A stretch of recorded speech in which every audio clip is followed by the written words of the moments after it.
Charter act 1853 की अगर हम लोग बात करें तो ये सीरीज़ का लास्ट चार्टर एक्ट था। 1793 से लेकर 1853 तक line to line charter act pass किए जा रहे थे ब्रिटिश गवर्नमेंट के द्वारा, तो ये आखिरी चार्टर एक्ट था। This act empowered the British East India Company to retain the territories and revenues in India in trust of the Crown, not for any specified period. Unlike the previous Charter Act of 1793 and 1813 and 1833, which renewed the charter for 20 years. यहाँ पे ये हुआ कि जो British east India company थी, ऐसा नहीं है कि उनसे टेरिटरीज़ ले ली गई। ब्रिटिश ईस्ट इंडिया कंपनी के पास ही टेरिटरीज़ रहेंगी, रेवेन्यू रहेगा, लेकिन वो किसके नाम पे रहेगा? क्राउन के नाम पे रहेगा। और ये भी नहीं है कि अब यहाँ पे पीरियड भी स्पेसिफाई नहीं किया गया था, जैसा कि पिछले एक्ट्स में कहा गया था कि 20 ईयर्स के लिए एक्सटेंड किया जा रहा है। Separated the legislative and executive functions को अलग कर दिया गया, तो यहाँ से एक तरीके से सेपरेशन ऑफ पावर का कॉन्सेप्ट निकल के आ रहा है। It provide for the addition of 6 new member called legislative counsellor to the council.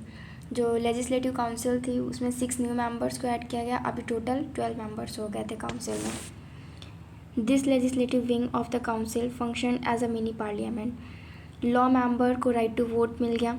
Introduce an open competition system of selection and recruitment of civil servant, thus it was thrown open to the Indians too.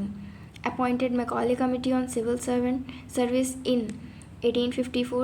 Number of board of directors was reduced from 24 to 18, out of which 6 people were to be nominated by the British Crown. The act also introduced local representation in the Indian Legislative Council for the first time. तो simple सा ये act बस इतना कह रहा है कि ये जो एक्ट है ये सीरीज़ का आखिरी एक्ट है।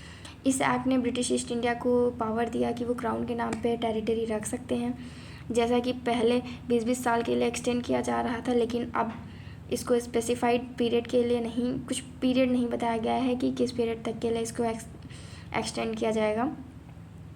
सेपरेटेड द लेजिस्लेटिव और एग्जीक्यूटिव फंक्शन। जो गवर्नर जनरल की काउंसिल थी उसके लेजिस्लेटिव फंक्शन को अलग कर दिया, एग्जीक्यूटिव फंक्शंस को अलग कर दिया।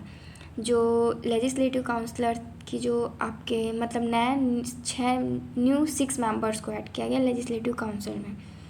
अब ये जो काउंसिल थी इसको ही मिनी पार्लियामेंट का नाम दे दिया गया। जो लॉ मेंबर थे उन्हें भी राइट टू वोट दे दिया गया।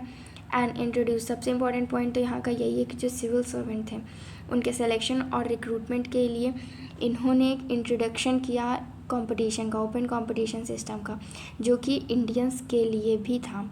Appointed Macaulay committee on the Indian civil service 1854। Number of board of directors जो थे 24 हुआ करते थे पहले, अभी 18 कर दिए गए थे, जिसमें से 6 लोग तो were nominated by the British crown. Act also introduce local representation in Indian central legislative council for the first time. पहली बार इस एक्ट ने लोकल रिप्रेजेंटेशन को इम्पोर्टेंस दिया फॉर द फर्स्ट टाइम।